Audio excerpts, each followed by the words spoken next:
आज 10 बजे सुबह कुशाईगुड़ा आरटीसी ड्राइवर वेंकटेशम उनके उन्हें उनके साथ ऑफिसर्स लेके है हमारा पीएस में कंप्लेंट करा क्यों बोले तो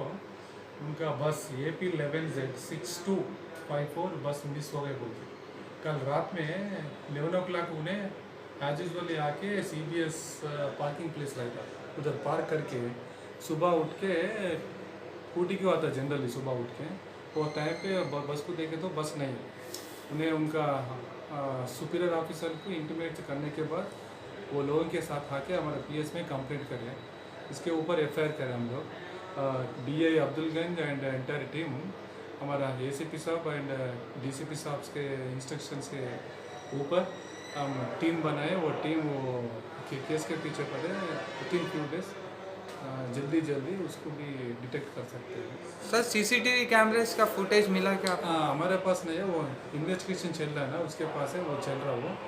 बाद में any clues that will be revealed.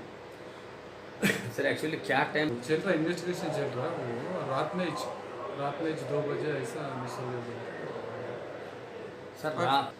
वो चल रहा वो देख रहे हैं ना वो रात बोले तो हर एक लाइट्स वो उसमें चल रहा वो इन्वेस्टिगेशन में मालूम होता है।